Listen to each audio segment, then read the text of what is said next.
दुपारच्या वेळेला आम्ही आमच्या गावी पोहोचलो होतो। आम्हाला घ्यायला माझे सासरे स्टेशनवर आले होते। आता आमची ट्रेन 1 तास लेट झाली होती, तरी पण ते पूर्ण 1 तास आमची वाट बघत स्टेशनवर थांबले होते। लेकीच्या माहेरी येण्याचा आनंद माहेरच्या लोकांना असतोच, आम्ही येणार म्हणून तितकाच आनंद सासरच्या लोकांनाही होतो। घरी आल्यानंतर फ्रेश वगैरे होऊन छान नाश्ता केला। आता दुपारी कोण नाश्ता करतं, पण आम्ही येणार म्हणून आमच्यासाठी एवढा सगळा नाश्ता आणून ठेवला होता। आमच्या गावची फेमस पाणीपुरी खातोय गाईज, एवढी टेस्टी होती ना की कधी 5-6 प्लेट खाऊन झाले काही कळालंच नाही आम्हाला। तुमच्या गावाकडचं काय फेमस आहे कमेंट करून सांगा बरं।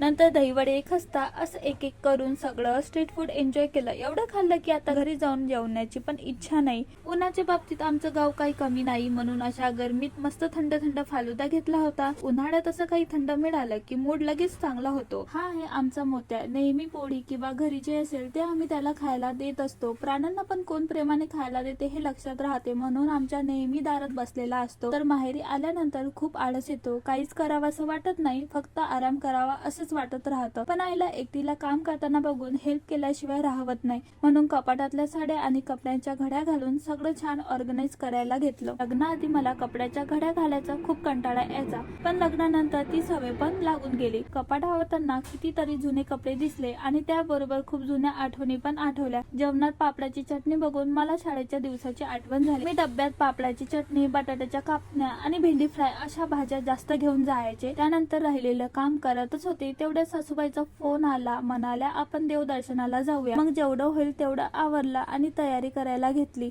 आम्ही देवदर्शनासाठी पोहोचलो। हा माझा फर्स्ट एक्सपिरियन्स होता, कारण माहेरी असताना मी एवढं काही करत नव्हते, पण सासरी सगळ्या देवी देवतांना खूप मानतात, म्हणून लग्नानंतर फर्स्ट टाइम मला घेऊन आले होते। आरती करताना माझ्याकडून थोडं चुकत होतं, कारण मला याबद्दल फार काही माहिती नव्हती। मग आई सांगत होत्या असं कर तसं कर, मी पण त्यांना बघून सगळं करत होते। मंदिरात आल्यानंतर खूप प्रसन्न वाटत होतं। हा डॉग आमच्या जवळ जवळ करत होता, पण त्याला नेमकं काय पाहिजे आम्हाला काही समजत नव्हतं। मग त्याला थोडं प्रसादाचं खोबरं टाकलं, तेव्हा कुठं समजलं की त्याला खूप भूक लागली आहे। एवढी भूक लागलेली होती की त्याने ते खोबरं लगेच खाऊन टाकलं।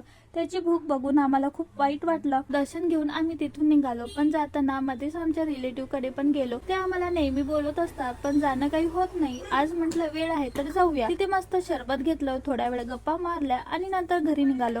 तिथून मी डायरेक्ट ऑटो मधून उतरून माहेरी आले। सासर आणि माहेर जवळ असण्याचा हा खूप मोठा फायदा आहे। नंतर मग पप्पा सोबत मार्केटला आले। आपण कितीही मोठ्या सिटी मध्ये राहत असलो तरी आपल्या गावात आल्यावर शॉपिंग करण्याची इच्छा तर होते। तुमच्या बाबतीत पण असं काही आहे का कमेंट करून नक्की सांगा।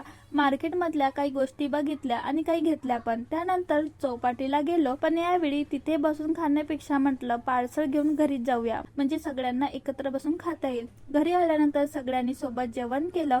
मंचुरियन आणि नूडल्स आणले होते। या मंडळी तुम्ही पण जेवण करायला आणि यामधलं तुम्हाला नूडल्स आवडते की मंचुरियन ते सुद्धा कमेंट करून सांगा। चला तर मग इथेच हा व्लॉग एंड करते। व्हिडिओ आवडला असेल तर लाईक करा आणि माझी डेली लाईफ बघायची असेल तर चॅनलला सबस्क्राईब नक्की करा। भेटूया नेक्स्ट व्हिडिओ मध्ये, तोपर्यंत बाय।